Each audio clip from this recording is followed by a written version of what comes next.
क्या हिंदुस्तान की foreign policy का लक्ष्य अदानी जी को और अमीर बनाने का है? पिछले 9 सालों से मोदी जी ने भारत को भ्रम में रखा है और अदानी जी को अपने साथ विश्व भ्रमण में। मेरे प्यारे देशवासियों, मैंने संसद में सरकार से कुछ आसान से सवाल पूछे थे। सबूत के साथ मैंने हमारे देश की फॉरेन पॉलिसी या कह लीजिए अदानी जी की बिजनेस एक्सपेंशन पॉलिसी पर कुछ सवाल पूछे। सरकार ने एक भी जवाब नहीं दिया। चलिए मैं सारे सवाल फिर से दोहरा देता हूँ। उम्मीद है कि इस बार सभी देशवासियों को जवाब मिल जाएगा। कितनी विदेश यात्राओं में अदानी जी पीएम के साथ गए? कितने देशों में पीएम के ऑफिशियल टूर के बाद अदानी जी वहां गए? और कितने देशों में पीएम जाने के बाद वहां अदानी जी ने बिजनेस डील साइन की? अगस्त 2013 में क्वींसलैंड ऑस्ट्रेलिया के डिप्टी प्रीमियर के नेतृत्व में एक डेलीगेशन ने गौतम अडानी के मौजूदगी में नरेंद्र मोदी से मुलाकात की।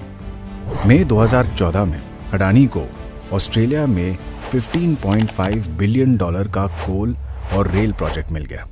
नवंबर 2014 में गौतम अडानी प्रधानमंत्री नरेंद्र मोदी के साथ G20 समिट के लिए ऑस्ट्रेलिया गए। इस ट्रिप में गौतम अडानी और SBI चेयरमैन अरुंधति भट्टाचार्य ने SBI की ओर से अडानी को कार्माइकल माइन अक्वायर करने के लिए $1 बिलियन के लोन के लिए एक MOU पर साइन किए। अब सवाल ये उठता है कि इन बैंकों में रखे हुए पैसे जो आपके पैसे हैं, उनको खतरे में कौन डाल रहा है? उन बैंकों पर कौन ये प्रेशर बना रहा है? जून 2015 में प्रधानमंत्री मोदी अपने पहले बांग्लादेश दौरे पर गए। विजिट का जबरदस्त फायदा अदानी ग्रुप को मिला। 2015 में अदानी पावर लिमिटेड ने 1600 मेगावाट थर्मल प्लांट डेवलप कराने के लिए बांग्लादेश के साथ एक MOU साइन किया। ये घोषणा की गई कि अदानी पावर बांग्लादेश को बिजली पहुंचाने के लिए थर्मल पावर प्लांट का निर्माण करेगी। एक्सपर्ट्स ने साफ साफ कहा कि लोकल रेट से 5 गुना महंगे रेट पर बिजली बेचकर अडानी बांग्लादेश को लूट रहे हैं।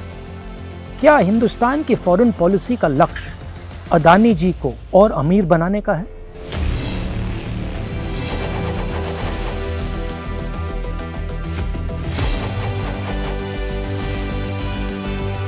On November 24th, the President summoned me after a meeting and said India's Prime Minister Modi is pressurizing him to hand over the project to the Adani Group.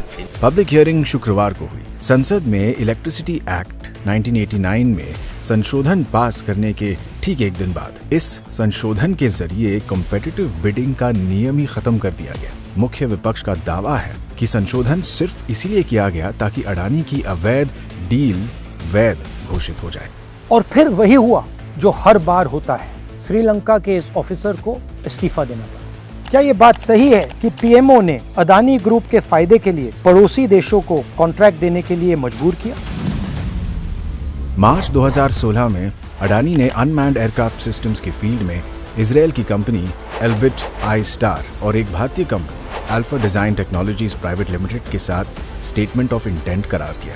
इस करार का ऐसा जादू चला कि एल्बिट सिस्टम्स को भारत के रक्षा मंत्रालय ने Mi-17 हेलीकॉप्टरों को मेंटेन और अपग्रेड करने के लिए $110 मिलियन का ठेका दे डाला। 2017 में PM मोदी इजरायल गए।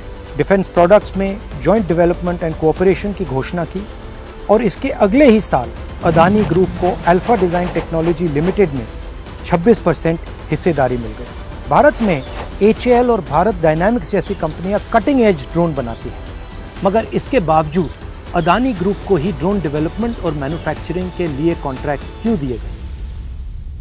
सवाल अब भी वही है, क्या ये भारत की फॉरेन पॉलिसी है या अडानी के बिजनेस को दुनिया भर में बढ़ाने की पॉलिसी है?